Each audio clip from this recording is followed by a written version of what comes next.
Welcome back to a wet Cape Town. We are speaking now to Mr. Xolile George, the Secretary to Parliament. A very good morning to you, sir, and welcome to Radio Islam International. Good morning, Sulema. Good morning to Radio Islam viewers. Well, firstly, let's ask you, why the decision by Parliament to change the name from State of the Nation or the second SONA to the Opening of Parliament Address? Why did you feel the need to make that distinction? Well, that distinction is very important in the sense that the State of the Nation is delivered traditionally in February. It marks the start of a year, meaning the annual calendar of a year, where government would request Parliament to convene a joint sitting.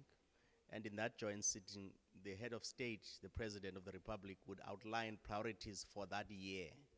So meaning that the State of the Nation is reflective of the policy priorities and report back to the nation for what the government committed in the previous year and what it has achieved. Simultaneously outline what the priorities are for the ensuing 12 months. So in the context of the opening of Parliament Address, it only comes once every 5 years. It signifies the change of the term, meaning from the 6th Parliament to the 7th Parliament. So necessarily there would have been elections. After elections, a new government would be in place. So the opening address is more about government outlining what the priorities that the President of the Republic would like to outline for his government, what the pace he would like to set, so that Parliament is able to hear what the executive intends doing, so that simultaneously it could start looking at the priorities for itself in terms of the work of oversight, meaning what laws are likely to come, how do we oversee the set priority agenda of government, and how do we adjust ourselves to pursue that. So that's the distinction between an annual SONA versus opening of Parliament Address on the base of 5 years. Now, we know that SONA takes place in February, and it's normally hot, it's summer. Cape Town gets winter rains. There was some talk that this opening of Parliament Address was to be hosted at the Convention Centre. Logistically, it would make it easier. It was then moved back to City Hall. Now it's raining. We see the media, having to run from pillar to post to get cover from the rain and continue with their work. We don't know if it'll rain tonight. Why bring it back to City Hall from a logistical perspective? Well, City Hall is the facility available at this point, and so we had to set priorities for ourselves to say which of the venues we would use, given that as Parliament we had a sad situation in 2022 where our building was gutted by fire. So we are not in a position to provide a permanent sitting at this point, whilst we are simultaneously reconstructing the bent down buildings of Parliament. So we've been using City Hall before, and in June it was not available when we utilized the City ICC for purposes of inaugural sittings of members. How far with the restoration of the Parliament building? We have started now. If you go to Parliament now, you will see the knocking down that is taking place. We are at a demolition phase of the old historical building, and we envisage that that work will take place over the next 4 months.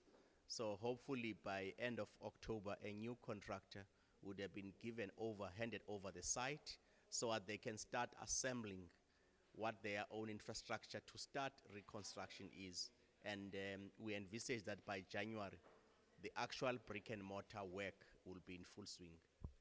Now, there's been a lot of talk about the GNU, right? The Government of National Unity. There has been coalition governments, but on a much lower scale.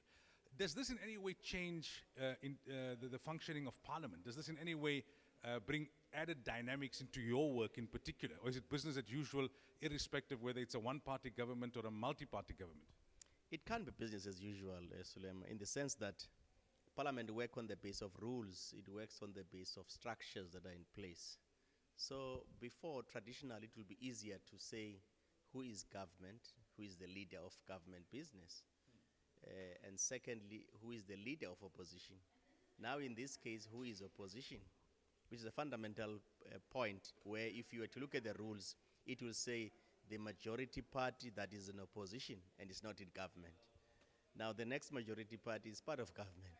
So who becomes then the majority opposition?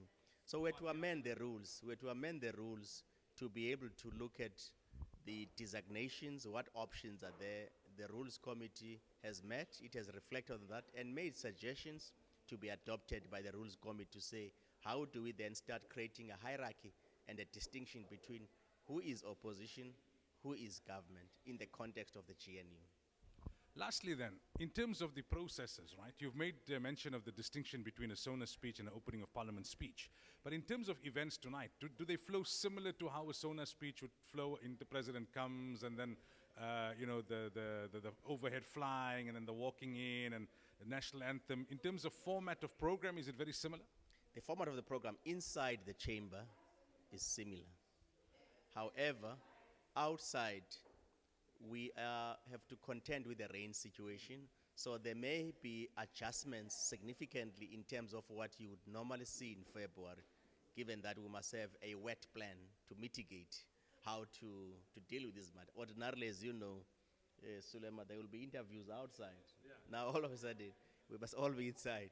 So you can imagine the taking of the salute that is usually done outside, publicly there, the fly past by South African Air Force. So the question is, how would you do that in a weather like this? So those issues will be taken into account, that there will be certain elements that you can't cut off regardless of the rain, 21 gun salute, and all of those issues, the arrival procedures, the protocol, those things will take place whether there's a rain or no rain. They have to take place in a particular way. Thank you for your time and all the best. Thank you very much.